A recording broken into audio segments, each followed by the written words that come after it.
सभी को जय मसीह की। प्रभु यीशु मसीह के पवित्र और मीठे नाम में आप सभी को सलामती मिले। मैं धन्यवाद करता हूँ जीवित परमेश्वर, सर्वशक्तिमान परमेश्वर प्रभु यीशु मसीह का, और मैं स्वागत करता हूँ the mission of God channel का। आज का जो हमारा टॉपिक है वो है परमेश्वर ने हमें अपना दाम चुकाकर हमें मोल खरीदा है। आइए हम लोग छोटी सी प्रार्थना करेंगे। प्रभु जी धन्यवाद करते हैं पिता परमेश्वर आज के सुंदर दिन के लिए, सुंदर समय के लिए। पिता परमेश्वर आज के इस वचन को प्रभु आपके चरणों में रखते हैं पिता, आपके पवित्र आत्मा से भर के प्रभु हम बोलने का पिता परमेश्वर।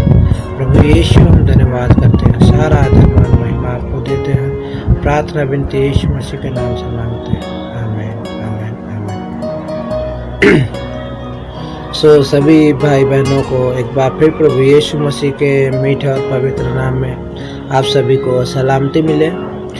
मैं धन्यवाद करता हूँ उस जीवित परमेश्वर का जिसने जमीन आसमान सारी सृष्टि का मालिक है, जो हमको जीवन देने वाला परमेश्वर है, जो हमें श्वास देने वाला परमेश्वर है, जो हवा देने वाला परमेश्वर है, और जिसने इस आसमान को बनाया वही एकमात्र परमेश्वर है जिसका नाम प्रभु यीशु मसीह है। वही एकमात्र परमेश्वर है जिसने हमें हर एक चीज़ दी है।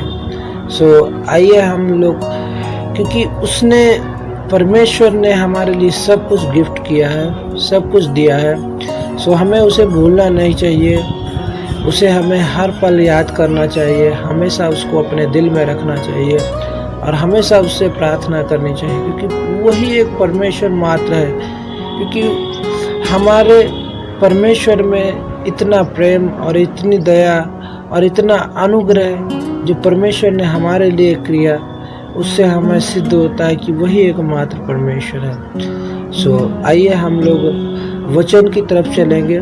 आज का जो वचन है हमारा गलातियों की पत्री, उसका 3 अध्याय और उसका पद नंबर 13 है। हालेलुया। हम लोग जब उस पद को पढ़ते हैं तो इस प्रकार उसमें लिखा हुआ है, हालेलुया, कि श्रापित है वह मनुष्य जो काट पे लटकाया जाता है। सच में परमेश्वर ने हमारे पापों को, हमारे अपराधों को वो सह लिया है और उसने हमारे पापों को उठा लिया है। क्योंकि जब हम उस पद को पढ़ते हैं 3 अध्याय और उसका 13 पद में, तो इस प्रकार लिखा है, हमारे श्रापों को उसने ले लिया और हमें अपना दाम देके उसने हमें मोल खरीदा है। हालेलुया। और तीसरी चीज़ उसमें इस प्रकार लिखी है कि उसने हमें व्यवस्था के भी श्राप से छुड़ाया है। हालेलुया। आज हम इन 3 से 4 टॉपिक पे हम लोग बात करेंगे। हालेलुया। क्योंकि परमेश्वर ने हमें सच में, जो परमेश्वर का अनुग्रह, जो परमेश्वर का प्रेम है, सच में परमेश्वर ने हमें खरीदा। जिस प्रकार हम लोग बाइबल को पढ़ते हैं और जब हम प्रभु यीशु मसीह के जीवन के बारे में जानते हैं और उसकी सच्चाई को हम ढूंढते हैं, तो सच में जितने भी इस पृथ्वी पे जो लोग ईश्वर करके रह रहे हैं, ईश्वर करके माने जा रहे हैं, ईश्वर करके पूजे जा रहे हैं, यीशु मसीह से महान कोई नहीं है। क्योंकि जो परमेश्वर ने हमारे लिए दुख सहा है, जो हमारे लिए पीड़ा सही है, जो हमारे लिए उसने बोझ उठाया है, जो हमारे लिए उसने तकलीफ सही है, सच में कोई परमेश्वर दूसरा नहीं है कि वही एकमात्र परमेश्वर है जिसने हमारे लिए भावनाओं को सहा, पीड़ाओं को सहा, दर्द को सहा। हालेलुया।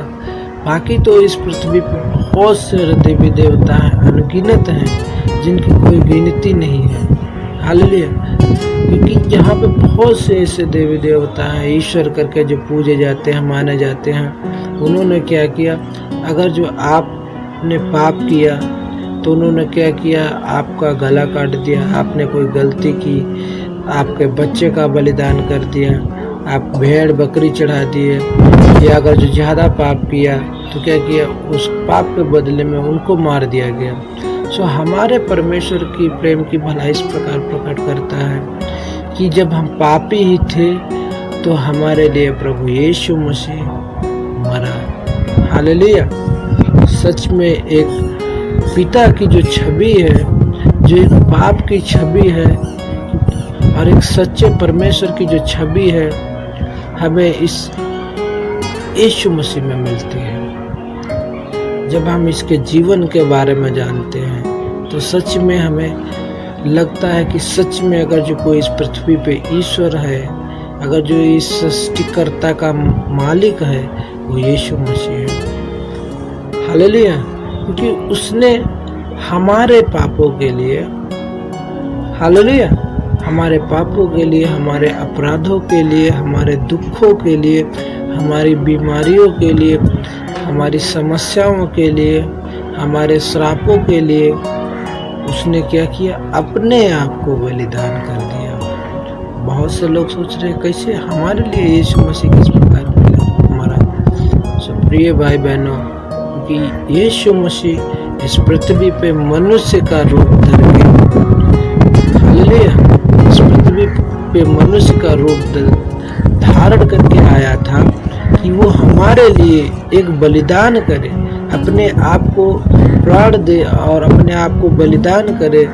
और उसके बाद में जो कोई यीशु मसीह पे विश्वास करेगा उसे किसी चढ़ावे की ज़रूरत नहीं है, किसी पाप की ज़रूरत नहीं है, उसका श्राप कुछ नहीं बिगाड़ सकता, उसका जादू टोना कुछ नहीं बिगाड़ सकता, उसके दुश्मन लोग कुछ उसको नहीं कर सकते। अगर जो हम प्रभु पे विश्वास करते हैं, विश्वास करने के साथ में परमेश्वर को अपने जीवन में लाते हैं, उनके वचन के अनुसार अगर जो हम चलते हैं, बाइबल को पढ़ते हैं, बाइबल को फॉलो करते हैं, यीशु मसीह की हर एक बातों को मानते हैं, तो सच में हमारे आगे कोई भी शक्ति टिक नहीं सकती, कोई भी दुष्ट शक्ति हमारे जीवन में कुछ बिगाड़ नहीं सकती। हालेलुया। क्योंकि यीशु मसीह हमारे लिए इसीलिए आया कि वो सारी दुष्ट शक्तियों को निस्त नाबूद कर दे, उनको मिटा दे। जब हम यीशु मसीह को अपने जीवन में लाते हैं तो सच में हमारी हर एक बीमारियाँ, हर एक समस्याएं धूल की नाई उड़ जाती हैं। सो मेरे प्रिय भाई बहनों, आप प्रभु यीशु मसीह को अपने जीवन में लाएं और उस पर विश्वास करें और दिन प्रतिदिन हर समय प्रभु के वचनों का मनन करें, उनके वचनों को अपने जीवन में रखें, उनकी आज्ञाओं पे चले और प्रभु का हर एक वचन अपने दिल में रखें, उस वचन के अनुसार चले, अपनी इच्छा के अनुसार मत चलिए और परमेश्वर आपको आशीष करेगा। आपके हर एक दुख को वो सुख में बदल देगा, आपके हर एक दर्द को मिटा देगा, आपकी हर एक समस्या में आपको कामयाबी देगा, हर एक मुश्किल में आसानी देगा वो परमेश्वर। अगर जो आप उस पर विश्वास करते हैं, उसकी आज्ञाओं को फॉलो करते हैं, क्योंकि इसीलिए प्रभु हमारे लिए आया। क्योंकि गलतियों का जब 3:13 में लिखे है, उसमें पहला लिखा है वो हमारे श्रापों को ले लिया, हमारे पापों को ले लिया। हमारे पे जितने भी पीढ़ी से दर पीढ़ी से श्राप लदे हुए थे, वो श्राप क्या होता है? श्राप हमें तक नहीं रहता है, वो श्राप हमारे पीढ़ियों से पीढ़ियों तक चला आता है। श्राप एक ऐसी बीमारी है जो हम से लेके हमारे बच्चों तक और हमारे पोतों तक और नाती पोतों तक चलता रहता है। उन श्रापों को परमेश्वर ने मिटा डाला, क्योंकि वो सारे श्राप यीशु मसीह ने हमारे श्रापों को अपने क्रूस पे ले लिया, क्योंकि वो इसीलिए वो आया था कि हमारे सारे श्रापों को मिटा डाले। पर उन्हीं लोगों को मिटते हैं जो लोग प्रभु पे विश्वास करते हैं। अगर जो आप सोचते हैं मैं श्रापित हूँ, मैं जीवन में आशीष नहीं पा रहा हूँ, मेहनत बहुत कर रहा हूँ, मैं बहुत काम कर रहा हूँ, पर हमारे मेहनत में कुछ भलाई नहीं हो रही, हम सोचते बहुत आगे की हैं, हमारे काम में सक्सेस नहीं मिल रही है, हम जिस काम के बारे में सोचते हैं, सोचने से पहले उस काम को करते हैं, उससे पहले वो बिगड़ जाता है, तो ये आपके जीवन में श्राप है। आप बहुत दिनों से आप कुछ बनाने की सोच रहे हैं, बनाने से पहले जब भी टाइम आता है आपके ऊपर कोई विपत्ति आ पड़ती है, आप उस काम को नहीं कर पाते हैं, आपके जीवन में श्राप है। परमेश्वर उन्हीं श्रापों को तोड़ने के लिए मेरे प्रिय भाई बहनों, प्रभु यीशु मसीह को अपने जीवन में लाए। आप उनकी बाइबल को पढ़िए, वचनों को अपने जीवन में रखिए, सच में परमेश्वर आपके जीवन को बदल देगा। और दूसरी चीज, उसने हमारे लिए, उसने हमारे पापों के लिए क्या किया, अपना खून बहाया। उसी के खून बहाने से हम लोग खरीदे गए हैं, क्योंकि उसने हमारे पापों के लिए अपना खून बहाया। उसने हमें मोल खरीदा है मेरे प्रिय भाई बहनों, उसने हमें मोल दिया, अपना दाम चुकाया है। तब जाके प्रभु यीशु मसीह ने हम लोगों को खरीदा, अपना दाम चुकाई, कीमत चुकाई है उसने, अपना प्राण देके, अपना खून बहा के।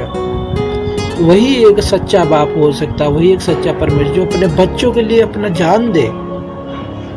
यीशु मसीह ने अपने बच्चों के लिए अपना जान दिया है, अपने बेटों के लिए, अपने बेटियों के लिए जान दिया है। मेरे प्रिय भाई बहनों, वो हिंदू मुस्लिम सिख ईसाई के लिए नहीं, पर उसने मनुष्य जाति के लिए उसने अपने आप को प्राण दिया है। सो मेरे प्रिय भाई बहनों, उसने मोल खरीदा। आप विश्वास करें प्रभु पे, प्रभु आपके जीवन में बहुत आशीष देने वाला है। आप वही, क्योंकि वही एक मात्र परमेश्वर है। हालेलुया। और उसने जो व्यवस्था के पाप थे, वो हम लोग व्यवस्था में बंधे थे कि आप इतना मंदिर पे चढ़ावा चढ़ाइए, आप क्या हो जाएंगे, आपका पाप खत्म हो जाएगा। आप एक बकरा चढ़ा दीजिए, आपका पाप खत्म हो जाएगा। हमारे सारी व्यवस्थाओं के बंधनों से यीशु मसीह ने, अब हमें किसी चढ़ाव की जरूरत नहीं, किसी परिक्रमा लगाने की जरूरत नहीं, किसी मंदिर में नहाने की जरूरत नहीं है, किसी में घंटा बजाने की जरूरत नहीं है, हमें बहुत सारे तीर्थों पे जाने की जरूरत नहीं। एक ही तीर्थ आप कर लीजिए, यीशु मसीह को अपने जीवन में ला लीजिए, आपके जीवन में आशीष भर देगा परमेश्वर। आपको कहीं भी जाने की जरूरत नहीं है, आपको दंडवत करने की जरूरत नहीं है, आपको एक पांव पे खड़े होने की जरूरत नहीं, कुछ भी करने की जरूरत नहीं। आप प्रभु को अपने जीवन में लाइए, बस परमेश्वर आपको खुशी देना चाहिए। कोई भी परमेश्वर आपको तकलीफ देके वो खुश नहीं रहता। कोई भी बाप अपने बच्चे को तकलीफ देकर नहीं रह सकता। उसी प्रकार परमेश्वर नहीं चाहता कि आप दिक्कत में पड़ के, आप भूखे रह के, आप दंडवत करके एक पांव पे खड़े होके, वो खुश नहीं रहता। वो आपको खुशी देख के तभी खुशी होता है। सो मेरे प्रिय भाई बहनों, अपनी आंखों खोलो और सच्चे परमेश्वर यीशु मसीह पे विश्वास करो। सभी को जय मसीह।